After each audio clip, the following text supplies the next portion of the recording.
Okay, this should be recording. Okay, first and foremost,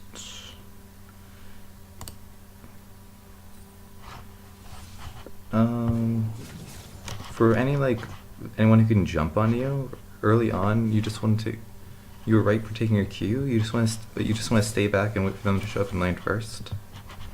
And when you can see them, you just jump on any free minions near the front over here. I don't blame you for this. Rengar does stupid amounts of damage at first. It's surprising because it's rework, but I played it once top lane and just nearly killed someone level 1 for no particular reason. But they're funny.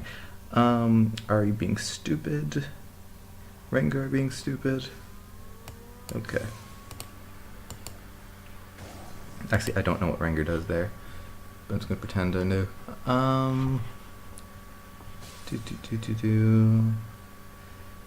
He walks off, you're chilling here. Right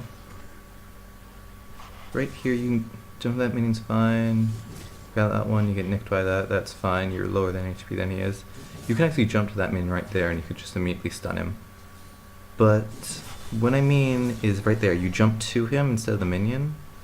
You eat and pop your W, you got one auto off, and that's not great for you.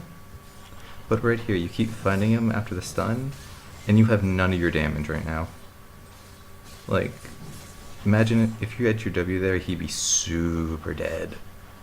But because you popped it early and you kept finding him without it, you just ended up trading kill for it.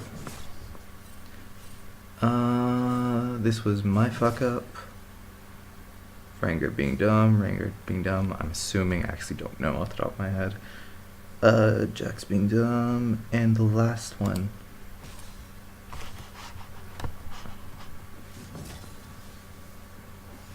Okay, he has a lead on you.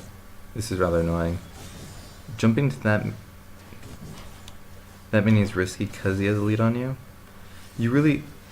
Something to keep in mind is it really has a ton of sustain damage and not a lot of burst.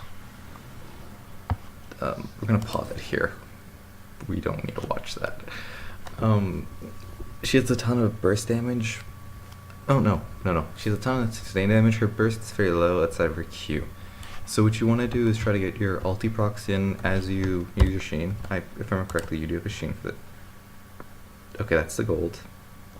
I don't know how to switch over to items, but you have a Sheen phage in this. I know that. I've looked at it before.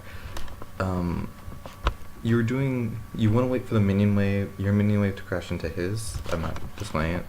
Well, you want to wait till your minion wave to crash into his. Fighting him right here, since you have so little minions, you're eating all this. You definitely want to stay back and just let this crash into tower first. Let the minions reset, and then you could definitely fight him. If you're having trouble like really dealing that much damage, you can use a Fervor because it was buffed this patch, and it's actually good again. But Warlords is still good if you end up getting like quick traded, like way back here at the very beginning when you lost a massive chunk of HP. Bloodlust comes in handy for that because you can just quickly regen a bunch of your HP, keep autoing minions when you're low. I'm assuming you popped like all your corrupting pots at that point. Huzzah! Okay.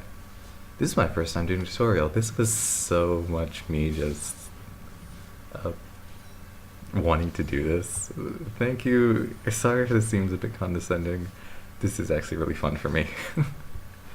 Thank you for letting me indulge myself. I don't think I've watched this. No, that was actually a really good trade right there.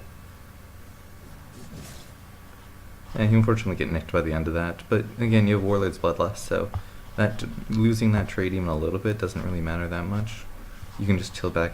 Well, his minion wave will crash. You can just chill over here. Every time, he seems to be spamming his Q, so you could have just, yeah. Like right there, you just like walk up and take a minion, because his Q is down, and that's like all his damage. Okay, I think that's all I wanted to say for this one. This is fun. I'm gonna do it more often. To whom I do not know, but we will figure that out.